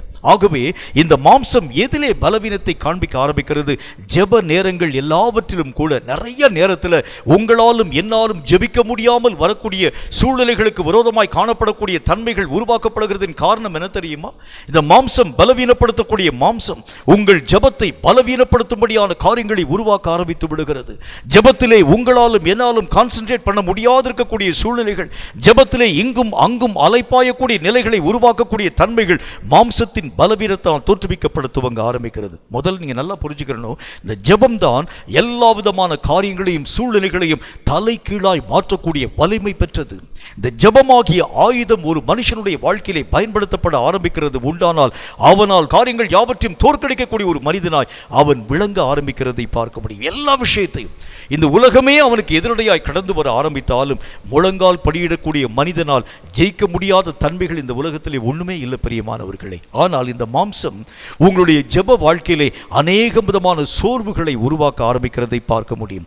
சில பேர் ஜெபிக்கிறேன் என்கிற ஒரு காரியத்தின் அடிப்படையை வைத்துக்கொண்டு நல்ல நித்திரையிலே கடந்து போகிறதை பார்க்க முடியும். சில பேர் ஜெபிக்கிறேன் என்று சொல்லி பல விதமான நினைவுகளின் ஊடாக கடந்து போகிறதை பார்க்க முடியும். அதுக்கு காரணம் என்ன தெரியுமா? மாம்சத்திலே வரக்கூடிய பலவீனம் உன்னையும் என்னையும் ஜெபிக்கிறதுக்கு அனுமதிக்கிறது இல்லை. நீயும் நானும் ஜெபிக்க விடாத அளவிற்கான காரியங்களை உருவாக்குகிறது மாம்ச பலவீனம் என்று கர்த்தருடைய வேதம் நமக்கு சொல்ல ஆரம்பிக்கிறது. இரண்டாவது ஒரு காரியத்தை பாருங்க, இந்த மாம்சம் எங்கே நம்முடைய வாழ்க்கையிலே பலவீனத்தை தோற்றுவிக்கிறது? நீங்கள் ஆவியில ஒரு அடியை எடுத்து வைக்கக்கூடிய நேரத்தில் மாம்சம் உங்களை பலவீனப்படுத்தப்பட ஆரம்பிக்கிறதை பார்க்க முடியும். மாம்சம் பலவீனத்தை உருவாக்க ஆரம்பிச்சிடும். உங்களால இந்த ஒரு காரியத்தை செய்ய முடியாது, இந்த காரியம் உருவாக்கப்பட முடியாது. இந்த ஆவியினுடைய நிலை என்கிறது வேறு, மாம்சத்தினுடைய நிலை என்கிறது வேறு. ஆவியினுடைய நிலை அடி வாங்க வாங்க அது பலத்தை தன்னுடைய வாழ்க்கையை பெருக்க ஆரம்பிச்சிடும். ஆனால் இந்த மாம்சம் அடி வாங்குகிறதற்கு முன்பதாக வரைக்கும் தன்னுடைய எல்லா விதமான பலத்தையும் வெளிப்படுத்தக்கூடிய மாம்சம் ஒரு அடி வாங்கின உடனே அது தன்னுடைய எல்லா விதமான காரியங்களையும் இழந்து ஒரு மூலையிலே போய் படுத்துக் கொள்கிறதை பார்க்க முடியும். அதுதான் மாம்சத்துக்கும் ஆவிக்கு இருக்கக்கூடிய வித்தியாசம். அடி வாங்க வாங்க வாங்க தன்னுடைய பலத்தை மிகுதியாக்கக்கூடியது நம்முடைய ஆவி. ஆனால் ஒரு அடிப்பட்ட மாத்திரத்திலே அந்த இடத்தை விட்டு ஒரே ஓட்டமாய் ஓடி போகிறது நம்முடைய மாம்சம். இந்த மாம்சத்தினுடைய பலவீனம் ஆவிக்குரிய விஷயத்திலே நடக்கும்படியாக உங்களையும் என்னையும் ஒரு நாளும் அனுமதிக்கிறது இல்லை. ஏன்னா நான் உங்களுக்கு சொன்னது மாதிரியே ஆவிக்குரிய வாழ்க்கையிலே வர வர வர வர உங்களை அறியாத அநேகம் இழப்புகள் உருவாக்கப்பட ஆரம்பிக்கும். இழப்புகள் உருவாக்கப்பட ஆரம்பிக்கக்கூடிய நேரத்திலே உங்களை அறியாத பரவசம் உங்கள் வாழ்க்கையிலே பற்றி பிடிக்கிறதை பார்க்க முடியும். அப்போஸ்தலர் நடபடிகளில் ஒரு நல்ல ஒரு வாக்கியம் இவ்விதமாய் நமக்கு எழுதப்பட்டிருக்கிறதை பார்க்க முடியும். அப்போஸ்தலர்கள் கர்த்தராகிய இயேசுவை பற்றி பிரசங்கம் பண்ணின அந்த நாட்களில் அங்கு இருக்கக்கூடிய அநேகம் விதமான யூத ரபிமார்களும் அங்கு காணப்பட்டிருக்கக்கூடிய வேத பாரகர்களும் நியாயசாஸ்திரிகளும் கூட இவர்களை வரவழைத்து அடித்து துன்பப்படுத்தி இந்த நாமத்தை குறித்து எந்த இடத்திலும் நீங்கள் போய் நின்று பிரசங்கம் பண்ணக்கூடாது. இந்த வார்த்தைகளை கேட்ட அப்போஸ்தலர்கள் இனி பயந்து போய் கர்த்தராகிய தேவனை பற்றி இயேசுவை பற்றி அறிவிக்க மாட்டார்கள் என்று சொல்லி அந்த எல்லா ஜனங்களும் நினைவு கூறக்கூடிய அந்த நேரத்தில் வசனத்தில் என்ன போடுறது தெரியுமா? இவர்கள் வீதிகள் தோறும் வீடுகள் தோறும் தேவாலயங்கள் தோறும் இயேசுவே கிறிஸ்து என்று சொல்லி பிரசங்கம் பண்ண துவங்க ஆரம்பித்தார்கள். எல்லா இடங்களிலும் கர்த்தராகிய தேவனுடைய காரியங்களை குறித்து அறிவிக்கக்கூடிய விஷயத்தில் அவர்கள் சோர்ந்தே போகல. ஒரு அடி வாங்கினாங்க, ஒரு பிரச்சனை வர ஆரம்பித்தது, அவர்களை வரவழைத்து அடித்தார்கள். அந்த அடிப்பட்ட மாத்திரத்திலே அவர்களுடைய ஆவி உற்சாகமடைந்து எழும்பக்கூடிய நிலைகளின் ஊடாக அவர்கள் கடந்து போகிறதை பார்க்க முடியும். இதே நேரத்தில் மாம்சத்தில் ஒரு காரியம் உருவாக்கப்பட ஆரம்பிக்கிறது உண்டானால் ஒரு சின்ன ஒரே ஒரு அடி, ஒரு சின்ன ஒரே ஒரு தழும்பு, ஒரு சின்ன ஒரே ஒரு காயம் நம்முடைய வாழ்க்கையிலே உருவாக்கப்பட ஆரம்பிக்கிறது உண்டானால் இந்த மாம்சம் உடனே பயந்து ஆண்டவருடைய மகிமையை இழக்கும்படிக்காக சம்மதிக்கக்கூடியதாக விளங்க ஆரம்பிக்கிறதை பார்க்க முடியும். யூதாஸ் காரியத்தினுடைய வாழ்க்கை இதற்கு ஒரு நல்ல ஒரு உதாரணம். ஆண்டவராக இயேசு கிறிஸ்து காட்டி கொடுக்கப்பட்ட பிறகு இந்த யூதாஸ் காரியத்தினுடைய நிலைகளை பாருங்கள். அவன் போய் பார்த்தா ஆண்டவராக தேவன் மறைந்து போய் விடுவார். அந்த நாட்களிலே எல்லா ஜனங்களுக்கு முன்பதாய் அவர்கள் எல்லாரும் ஆண்டவராக இயேசுவை பிடிக்கும்படிக்காய் வந்த பொழுது இயேசு எப்படி அவர்கள் கண்கள் காண மறைந்து போனாரோ அதே மாதிரி இந்த நேரத்தில் மறைந்து போய் விடுவார் என்று சொல்லி யூதாஸ் யோசித்து இயேசுவை காட்டி கொடுத்த பொழுது இயேசு மறையாமல் தன்னுடைய ஜீவனை ஒப்பு கொடுக்கும்படி கடந்து போக ஆரம்பிச்சிட்டார். இதை கண்ட இந்த யூதாசனுடைய வாழ்க்கையில ஒரு பெரிய ஒரு சஞ்சலம், பெரிய ஒரு பயங்கரமான ஒரு நினைவுகள் உருவாக்கப்பட ஆரம்பித்தது. நேராக கடந்து போனான். மாம்சத்தில் யோசிக்கக்கூடிய யூதாஸ், ஐயோ குற்றமில்லாத இரத்தத்தை நான் காட்டி கொடுக்க துவங்கி விட்டேனே, குற்றமில்லாத காரியங்களை நான் எல்லா விதமான மக்களுக்கு முன்பதாக நான் காட்டி கொடுக்கிறதுனால பெரிய பாவத்தை செய்தேனே, மாம்சீக பிரகாரமான முடிவுகளை எடுக்கும்படிக்காய் கடந்து போய் தன் ஜீவனை தானே மாய்த்து கொள்ள துவங்க ஆரம்பித்தான். ரெண்டு விஷயத்தில் வித்தியாசத்தை பாருங்க. அவர்கள் அடிக்கப்பட்டார்கள், ஆனால் கர்த்தராகிய தேவனுக்குள் வீறு கொண்டு எழுந்தார்கள். இவனுடைய வாழ்க்கையில் ஒரு சின்ன ஒரு பிரச்சனை வந்தது. இந்த பிரச்சனைகளுக்கு நல்ல ஒரு சொல்யூஷன் என்ன? ஆவிக்குரிய காரியங்களிலே அவனுடைய கண்கள் பார்த்திருக்கிறது உண்டானால் தேவனிடத்திலே மன்னிப்பை பெற்றுக்கொண்டு நான் மீண்டும் என்னுடைய வாழ்க்கையிலே ஆண்டவருக்கு சாட்சியாய் வாழ்வேன் என்கிற ஒரு நல்ல ஒரு ஆவிக்குரிய திட்டமான நினைவுகளின் ஊடாக கடந்து வந்திருக்கிறது உண்டானால் தன்னுடைய ஜீவனை மாய்த்துக் கொள்ளக்கூடிய அனுபவம் அவனுடைய வாழ்க்கையில் வந்திருக்காது. கேட்கும் கர்த்தருடைய பிள்ளையே, நம்முடைய மாம்ச பலவீனம் எப்படிப்பட்ட காரியங்களை உருவாக்குகிறது? ஒரு சின்ன ஒரு வேதனை வந்தவுடனே மாம்சத்தில் இயங்கக்கூடிய எல்லா விதமான மக்களும் தங்களுடைய இயக்கங்களை நிறுத்திக் கொள்ள ஆரம்பிச்சிடறாங்க. ஆவிக்குரிய மனிதன் என்று அழைக்கப்படக்கூடியவன் தான் ஆண்டவராக தேவனுக்குள் தன்னுடைய இயக்கங்கள் யாவற்றையும் அடி வாங்க வாங்க வாங்க மேன்மையான காரியங்களை பெற்றுக்கொள்ளும்படிக்காய் தீவிரிக்க துவங்க ஆரம்பிக்கின்றான். ஓட்டத்தில் தடைகள் வர வர வர, பிரச்சனைகள் வர வர அப்போஸ்தலர்களுடைய வாழ்க்கையினுடைய ஒவ்வொரு விஷயத்தை எடுத்து நீங்கள் வாசித்து பார்க்க ஆரம்பிக்கிறது உண்டானால், அதாவது இந்த 2 கொரிந்தியரின் புஸ்தகம் 11ஆம் அதிகாரத்தினுடைய கடைசி பகுதி நீங்கள் வாசிக்கிறது உண்டானால் அப்போஸ்தலனாகிய பரிசுத்த பவுல் பட்ட பாடுகள், நிறைய பாடுகள். அந்த பாடுகள் ஒன்றிலும் ஆண்டவராகிய தேவனை விட்டு அப்போஸ்தலனாகிய பரிசுத்த பவுல் விலகியே போகல. ஒவ்வொரு காரியத்திலும் கர்த்தராகிய தேவனுக்கென்று சபைகளை பற்றி தான் உபத்திரவம், அநேக விதமான ஊழியங்களில் வந்த உபத்திரவம், கள்ளச்சகோதரர்களால் வந்த அநேக விதமான மோசங்கள், கப்பற்சேதங்களால் வந்த பிரச்சனை, இப்படி பல விதமான பிரச்சனைகளை குறித்து அப்போஸ்தலனாகிய பரிசுத்த பவுல் பேச ஆரம்பித்தாலும் எங்காகிலும் ஆண்டவராகிய தேவனை விட்டு விலகும்படிக்கான தன்னுடைய அடிச்சுவடுகள் யாவற்றை மாற்றி வைக்க துவங்கினாரா என்று பாருங்கள். ஆண்டவராகிய தேவனுக்கு பிரியமான வழிகளை விட்டு இங்கும் அங்கும் அப்போஸ்தலனாகிய பரிசுத்த பவுல் விலகியே போகல. காரணம், ஆவிக்குரிய வாழ்க்கையிலே ஒரு மனிதனுடைய ஜீவியம் கடந்து போக ஆரம்பிக்கிறது உண்டானால் பலத்தின் மேல் பலத்தை பெருக்கிக் கொண்டு தன்னுடைய இலக்கை அடையும்படி தீவிர கதியாய் ஓட துவங்க ஆரம்பித்து விடுகின்றான். இந்த மாம்சம், பலவீனமான மாம்சம் என்ன செய்ய ஆரம்பிக்கிறது? ஒரு பிரச்சனை வந்தவுடனே, ஒரு கஷ்டம் வந்தவுடனே, ஒரு வேதனை வந்தவுடனே இந்த மாம்சம் உன்னையும் என்னையும் அறியாத முடக்கத்தின் கூடாக கடந்து போக ஆரம்பிக்கிறதை பார்க்க முடியும். உன்னையும் என்னையும் செயல்பட செயல்பட விடாத அளவிற்கு இந்த மாம்சம் உன்னை கட்டுப்பாட்டுக்குள் வைக்கக்கூடிய அந்த நிலைகளின் ஊடாக தள்ளிக்கொண்டு போகிறதை பார்க்க முடியும். கேட்கும் கர்த்தருடைய பிள்ளையே, இந்த மாம்சத்துடைய பலவீனம் ரொம்ப டேஞ்சரஸான ஒரு காரியம். இது நம்முடைய வாழ்க்கையில இருக்கக்கூடிய வரைக்கும் ஆவிக்குரிய நிலைகளிலே எழும்ப உங்களாலும் என்னாலும் ஆகிறது இல்லை. ஆகவேதான் கர்த்தருடைய வேதம் சொல்லக்கூடிய நல்ல ஒரு வார்த்தையின்படி மாம்சீகத்தினுடைய பலவீனங்கள் யாவற்றையும் மேற்கொள்ளக்கூடிய ஒரு மக்களாய் இவைகள் எல்லாவற்றையும் நீங்கள் புறம்பே தள்ளுங்கள் என்று கர்த்தராகிய தேவன் நமக்கு சொல்லுகின்றார். இந்த ஒரே ஒரு காரியத்தை நான் சொல்லி என்னுடைய செய்தி நிறைவு பண்றேன். கலாத்தியருக்கு எழுதப்பட்ட நிருபம் 5வது அதிகாரம் 17வது வசனம் இந்த வார்த்தையை சொல்கிறது. கலாத்தியர் 5வது அதிகாரம் 17வது வசனத்தை வாசிக்க கேளுங்கள். மாம்சம் ஆவிக்கு விரோதமாகவும், மாம்சம் ஆவிக்கு விரோதமாகவும், ஆவி மாம்சத்துக்கு விரோதமாகவும், ஆவி மாம்சத்துக்கு விரோதமாகவும் இச்சிக்கிறது. இச்சிக்க கூடியதாய் விளங்குகிறது. போதும், இதில் என்ன போட்டிருக்கு? இந்த மாம்சம் இச்சிக்கக்கூடிய தன்மை உள்ளதாக. நிறைய மாம்சத்திலே நடக்கக்கூடிய மக்களுடைய நிலைகளை பாருங்கள். தங்கள் ஆசை இச்சைகளை அடக்க முடியாதவர்களாய் கடந்து போகிறதை பார்க்க முடியும். சில நபர்கள் பணத்திற்காய் செய்யக்கூடிய ஊழியம், சில நபர்கள் புகழுக்காய் செய்யக்கூடிய ஊழியம், சில நபர்கள் ஆட்களை சம்பாதிக்க வேண்டும் என்பதற்காய் செய்யக்கூடிய ஊழியம், சில நபர்கள் கட்டடங்களை கட்டி எழுப்ப வேண்டும் என்பதற்காய் செய்யக்கூடிய ஊழியம், கர்த்தருக்காய் செய்யக்கூடிய ஊழியங்களை தொலைத்து போட்டு எல்லா நேரங்களிலும் அவர்களுடைய பேச்சு, மூச்சு, செயல்கள் எல்லாம் உலகத்திற்கு தேவையான எல்லா விதமான பணங்கள், ஆடம்பரங்கள், புகழ்கள், அநேகம் விதமான காரியங்களை பற்றியே இருக்கிறதை நீங்களும் நானும் பார்க்க முடியும். ஆரம்ப நாட்களிலேயே நான் ஊழியத்திற்கு வந்த அந்த ஆரம்ப காலம் புதிது. சென்னைக்கு ஒரு முறை என்னை அழைத்திருந்தார்கள். IBL என்று அழைக்கப்படக்கூடிய இந்தியன் பைபிள் லிட்ரேச்சர் என்கின்ற ஒரு ஸ்தாபனத்தினுடைய அடிப்படையில் அங்கு ஒவ்வொரு விதமான நகரங்களிலும் கோஆர்டினேட்டர்ஸை உருவாக்கி வேதாகமத்தை சப்ளை பண்ண வேண்டும் என்பதற்காக சில பேரை சில ஊர்களிலே இருந்து தேர்ந்தெடுத்து அவர்களுக்கு 2 and 4 கொடுத்து அவர்களை அழைத்து அந்த இடத்திற்குள்ளாக வந்து கர்த்தருடைய வார்த்தைகளை பிரசங்கித்து நீங்கள் வந்து எப்படிலாம் இந்த மாதிரியான வேதாகமத்தை விநியோகம் பண்ண வேண்டும் அப்படின்னு சொல்லக்கூடிய அந்த வார்த்தைகளை பேசக்கூடிய ஒரு நல்ல ஒரு செமினார் கிளாஸ். அதுக்கு என்னுடைய பெயரும் மெய்யாகவே கூப்பிடப்பட்டு என்னையும் அழைக்க ஆரம்பிச்சிருந்தாங்க. நானும் அந்த இடத்திற்குள்ளாக கடந்து போன பொழுது பல வேறு மாகாணங்களிலிருந்து, பல வேறு மாவட்டங்களிலிருந்து ஜனங்கள் வந்திருந்து திரளாய் வர ஆரம்பிச்சிருந்தாங்க.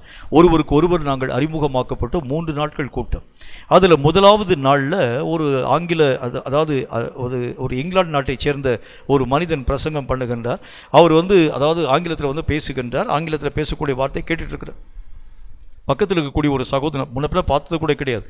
இது ரொம்ப அருமையாக இருக்குல்ல பிரதர் அப்படின்னு கேட்டார். நான் அவரை பார்த்து சொன்னேன், இல்லை நல்ல காரியத்தை சொல்கிறாங்க. உடனே அவர் என்னை விட்டுட்டார். இந்த ஆள் சரியாக ஒத்து வர மாட்டான் போல இருக்கு. இந்த பக்கம் இருக்கக்கூடிய ஒரு ஆளை அவர் தட்டி எழுப்ப ஆரம்பித்தார். இது பிரசங்கம் உங்களுக்கு புரியுதா, அருமையாக இல்லை அப்படின்னு கேட்டார். ஆமாம், ஒரு மாதிரி போரிங்காக இருக்குது, நம்ம அப்படி வெளியே எந்திரிச்சு போயிடுவோமா என்று சொல்லி வெளியே எழுந்து போய் அவர்கள் அந்த சென்னை பட்டணத்தை சுற்றி கடந்து வர ஆரம்பித்தாங்க. சென்னையில் இருக்கக்கூடிய சில முக்கியமான ஸ்தலங்களை பார்க்கும்படிக்காய் போயிட்டு அந்த மாலை வேளை, அதாவது அந்த மத்தியான வேளையில், அதாவது அந்த லஞ்ச் டைத்துக்கு கரெக்டாக உள்ளே வந்துட்டாங்க. உள்ளே சாப்பாடுகள் எல்லாம் சாப்பிடக்கூடிய அந்த நேரம், கொஞ்ச நேரம் ரெஸ்டிங் டைம். திரும்ப 4 மணிக்கு மறுபடியும் அடுத்த கிளாஸ். 4 மணிக்கு வரக்கூடிய அந்த கிளாஸ் வரக்கூடிய நேரத்தில் எழுந்திரிச்சு வெளியே போயிடுவாங்க. மறுபடியும் போயிட்டு கரெக்டாக சாப்பாடு சாப்பிடக்கூடிய நேரத்துக்குள்ளாக உள்ளே வருகிறது வழக்கம். இப்போ அவங்க செஞ்சிருக்கக்கூடிய அந்த ஒரு காரியத்தை பாருங்கள். இந்த மாம்சத்தில் என்ன விதமான காரியத்தை அவங்க வந்திருக்கக்கூடிய நோக்கத்தை பாருங்கள். அவர்கள் பேசக்கூடிய இதுதான் ரொம்ப முக்கியமான ஒரு விஷயம். அவங்க பேசும்போது என்ன விதமான வார்த்தையை சொன்னாங்க? 2 and 4 அதுக்குரிய அந்த ஃபார்மை நம்ம ஃபில்அப் பண்ணி கொடுக்கணும். உங்கள் ஊருக்கும் இங்கே வரக்கூடிய சென்னை பட்டணத்திற்கும் பஸ்ஸினுடைய ஃபேர் எவ்வளவு அப்படின்னு நீங்கள் எழுதி கொடுக்க வேண்டும். என் கூட இருக்கக்கூடிய அந்த சகோதரன், பக்கத்தில் இருக்கக்கூடிய சகோதரன் சொன்னார், உங்கள் ஊருக்கும் சென்னைக்கு வருகிறதுக்கு பஸ் எவ்வளவு அப்படின்னு கேட்டார். அந்த நாட்களில் ஏறக்குறைய ஒரு 100, அதாவது 110 ரூபாயோ எவ்வளவுன்னு நினைக்கிறேன், 110 ரூபா தான். 110 ரூபாய் என்கிறதை பற்றி நான் பேச ஆரம்பித்தேன். அவர் சொன்னார், ஏங்க இப்படி உண்மையால் நீங்கள் எழுதுறீங்க? எங்கள் ஊருக்கும் அதாவது இந்த சென்னைக்கும் இருக்கக்கூடிய தூரம் ரொம்ப சொற்பமான தூரம் தான். ஏறக்குறைய ஒரு 50-60 ரூபாய்க்குள்ளே நம்ம முடிச்சிருவோம். நானெல்லாம் 300 ரூபாய் என்று சொல்லி நான் எழுத ஆரம்பிப்பேன். ஏன்னா அடுத்த ஊழியத்துக்கு நமக்கு தேவைப்படும் பார்த்தீங்களா என்று சொல்லி 300 ரூபாய் என்று சொல்லி என்னுடைய கண்களுக்கு முன்பதாக எழுத ஆரம்பித்தார். நீங்களும் அதே மாதிரி போகிறீங்க, இங்கே லாங் டிஸ்டன்ஸ் வந்திருக்கிறீங்க. ஆகவே உங்களுடைய தொகையை நீங்கள் அதிகப்படுத்தி எழுத வேண்டும். என்னோடு கூட பேச ஆரம்பித்தேன். இல்லை நான் தப்பாலாம் எழுத மாட்டேன். 2வது முறையும் இதே விதமான காரியம். இந்த 3வது நாள் நாள் முடியக்கூடிய நேரத்தில் அந்த சகோதரன் சொன்னார், இன்னைக்கு கொடுத்த சாப்பாடெலாம் ரொம்ப நல்லா இருந்துச்சுல பிரதர், ரொம்ப அந்த 3 நாள் ஆகாரம் நமக்கு நல்லா இருந்துச்சு பார்த்தீங்களா. அடுத்த கூட்டம் இந்த IBL இல்லை, வேறொரு பைபிள் லிட்ரேச்சர்லேருந்து அடுத்த கூட்டம் போடுறாங்க. எங்களுடைய வேலையே இப்படி கூட்டமாய் கடந்து போய் அங்கே இருக்கக்கூடிய மக்கள் கொடுக்கக்கூடிய காசுகளை வாங்கி அங்கே இருக்கக்கூடிய சாப்பாடுகளை சாப்பிட்டு எங்களுடைய ஊழியத்தை நாங்கள் நிறைவாக்குகிறது எங்களுடைய வழக்கம். உங்களுக்கும் இந்த விலாசத்தை தருகிறேன், நீங்களும் அப்ளை பண்ணுங்க, நம்ம எல்லாம் கூட்டாக நம்ம கடந்து போவோம் என்கிற ஒரு வார்த்தையை பற்றி பேசுகிறாங்க. அவங்களுடைய வேலையே என்னன்னு கொஞ்சம் யோசிச்சு பாருங்க. அவர்களுடைய தேவன் வயிறு, அவர்களுடைய முடிவு அழிவு என்று கர்த்தருடைய வேதம் சொல்லுகிறது. நீங்களும் நானும் சம்பாதிக்கிறதுக்காக கர்த்தருடைய ஊழியத்துக்கு வரல. இன்னைக்கு நிறைய ஊழியக்காரருடைய நிலைகளை பார்க்கிறோம். காசுக்காக பிரசங்கம் பண்ணக்கூடிய ஊழியர், அநேக விதமான புகழுக்காக பேசக்கூடிய காரியங்கள், இவைகள் எல்லாம் எங்கிருந்து வர ஆரம்பிக்கிறது? மாம்ச இச்சை, கட்டுப்படுத்தப்படாத மாம்ச இச்சை. இந்த மாம்சத்துக்குரிய காரியங்கள் அடக்கி ஆளப்பட ஆரம்பித்தால் மட்டும்தான் கர்த்தருடைய வேதம் சொல்லுகிறதை போல சரீர பரிசுத்தம் உங்கள் வாழ்க்கையிலும் என் வாழ்க்கையிலும் கடந்து வர ஆரம்பிக்கிறதை பார்க்க முடியும். செயற்கரிய காரியங்களை செய்து இந்த சரீரம் ஆவிக்கு இசைந்ததாய் உருவாக்கப்பட வேண்டும் என்று சொன்னால் இந்த சரீரத்திலே மேலெழும்பி காணப்படக்கூடிய இந்த நிலைகள் எல்லாம் அடக்கி ஆளப்பட வேண்டியது அவசியம். கேட்கும் கர்த்தருடைய பிள்ளையே, சரீர முயற்சிகளின் ஊடாக கடந்து போகக்கூடிய நிலைகள் அல்ல. சரீரம் எல்லாம் ஆண்டவராக தேவனுக்கு விரோதமாக காணப்படக்கூடிய நிலைகளிலே நின்று சுத்திகரிக்கப்பட ஆரம்பிக்கிறது உண்டானால் இந்த சரீரத்தின் மூலமாக தேவனாகிய கர்த்தருடைய காரியங்களை கற்றுக்கொள்ளவும் அநேகருக்கு அறிவிக்கவும் தக்கதாக ஆவிக்கு இசைந்த சரீரமாய் இந்த சரீரம் மாற்றப்படக்கூடிய நிலைகளை நீங்களும் நானும் பெற்றுக்கொள்ள முடியும். கடைசி காலத்திலே இப்படிப்பட்ட அனுபவம் உங்களுக்கும் எனக்கும் தேவை என்று கர்த்தர் நமக்கு சொல்லுகின்றார். கேட்கும் கர்த்தருடைய பிள்ளையே, மாம்சீகமான ஞானம், மாம்சீகமான பலம், மாம்சீகமான பலவீனம், மாம்சீகமான இச்சைகள், இவைகள் எல்லாம் உங்கள் வாழ்க்கையை விட்டு புறம்பே தள்ளப்பட்டு இந்த சரீரம் ஆவியோடு கூட இசைந்ததாய் மாற்றப்பட ஆரம்பிக்கிறது உண்டானால் உலகத்திலே ஜெயிக்கக்கூடிய நல்ல ஒரு கிறிஸ்தவ வாழ்க்கை வாழ உங்களாலும் என்னாலும் ஆகும். தலைகளை தாழ்த்தி கண்களை மூடி கர்த்தரை நோக்கி நாம் ஜெபம் செய்வோம். எங்களை அதிகமாய் நேசிக்கிற எங்கள் அன்பின் பரலோக பிதாவே, ஆசீர்வதிக்கப்பட்ட இந்த நல்ல நாளிலும் கர்த்தாவே, இந்த வார்த்தைகளை கேட்டு உம்முடைய பிள்ளைகள் ஒவ்வொருவரையும் நீர் சந்திக்க வேண்டும் என்று உம்முடைய நாமத்தினால் நான் ஜெபிக்கிறேன். கர்த்தருடைய வேதம் எங்களுக்கு சொன்னதைப் போல மாம்ச ஞானத்தினாலும் கர்த்தாவே மாம்ச பலத்தினாலும் மாம்ச பலவீனத்தினாலும் மாம்ச இச்சைகளினாலும் எங்களுடைய ஆவிக்குரிய நிலைகள் கட்டுப்படுத்தப்பட்டு போய்விடாதபடிக்கு இந்த நாட்களில் இவைகள் எல்லாவற்றையும் அடக்கி போட்டு மாம்சத்தை எங்கள் ஆவிக்கு அடிமைப்படுத்த கர்த்தாவே நீர் எங்கள் ஒவ்வொருவருக்கும் கிருபை தர வேண்டும் என்று நான் ஜெபிக்கிறேன். ஆவியிலே பேசும் ஒவ்வொரு காரியத்தையும் எங்கள் மாம்சம் புரிந்து கொண்டு ஜனங்களுக்கு ஏற்ற வண்ணமாய் அறிவிக்கவும் அவைகளை நாங்கள் சரியாக ஆவிக்குரிய திட்டத்தின்படியே திட்டமிடவும் தக்கதான சூழ்நிலைகளை எங்கள் சரீரம் மாம்சத்திற்கு கர்த்தருடைய நாமத்தினாலே ஆவிக்கு அடிமையாக்கப்படுகிறதுனாலே இவைகள் எல்லாம் உருவாக்கப்படக்கூடிய நிலைகளை தந்து ஆசீர்வதிக்க வேண்டும் என்று நான் ஜெபிக்கிறேன். கேட்ட உம்முடைய பிள்ளைகள் ஒவ்வொருடைய வாழ்க்கையிலும் இந்த மாம்சத்திலே காணப்படக்கூடிய ஒவ்வொரு விதமான கர்த்தருக்கு பிரியமற்ற நிலைகள் எல்லாம் இயேசுவின் நாமத்தினால் விலகி போய் இந்த சரீரம் கர்த்தருக்கு உகந்த சரீரமாய் கர்த்தர் பிரியப்படக்கூடிய நிலைகளை பெறக்கூடிய நிலைகளோடு கூட காணப்படக்கூடிய சரீரமாய் காணப்பட நீரே கிருபைகளை தந்து ஆசீர்வதிக்க வேண்டும் என்று நான் ஜெபிக்கிறேன். இந்த வார்த்தைகளை கேட்ட ஒவ்வொரு பிள்ளைகளையும் நீர் அப்படியே ஆசீர்வதியும். ஏற்ற மகிமைகளை அவர்கள் தங்கள் வாழ்க்கையிலே பெற்றுக்கொள்ள கிருபைகளை தந்து மேன்மைப்படுத்த வேண்டும் என்று இயேசு கிறிஸ்துவின் நாமத்தினால் வேண்டிக் கொள்கிறோம் எங்கள் பரிசுத்தமுள்ள நல்ல பிதாவே. ஆமேன், ஆமேன். இந்த வார்த்தைகளை கேட்ட உங்கள் ஒவ்வொருவரையும் கர்த்தர் அளவில்லாமல் ஆசீர்வதிப்பாராக. சரீரத்தினுடைய காரியங்களை ஆவிக்கு நீங்கள் கீழ்ப்படுத்த ஆரம்பிக்கிறது உண்டானால் ஆண்டவராக தேவன் பேசும் ஒவ்வொரு காரியத்தையும் இந்த சரீரத்தின் மூலமாய் நீங்களும் நானும் கேட்டு பெற்றுக்கொண்டு அநேக மக்களுக்கு அறிவிக்கக்கூடிய நிலைகளை இந்த சரீரத்தின் மூலமாய் பெற்றுக்கொள்ள நம்மால் முடியும். இந்த சரீரம் கர்த்தராக தேவனோடு கூட இசைந்த சரீரமாய் மாற்றப்படுகிறது உண்டானால் தேவராஜ்யத்திலே பிரவேசிக்க தடைகள் ஒன்றுமில்லை. கர்த்தர் உங்களை ஆசீர்வதிப்பார். நிச்சயமாகவே சரீரத்தினுடைய காரியங்களை கீழ்ப்படுத்தி ஆவிக்கு நீங்கள் அடங்கிற ஒரு வாழ்க்கை வாழ ஆரம்பிக்கிறது உண்டானால் நிச்சயமாகவே பெரிய காரியங்களை சாதிக்க உங்களாலும் என்னாலும் ஆகும். கர்த்தராகிய தேவன் தாமே உங்களை அளவில்லாமல் ஆசீர்வதிப்பாராக. ஆமேன்.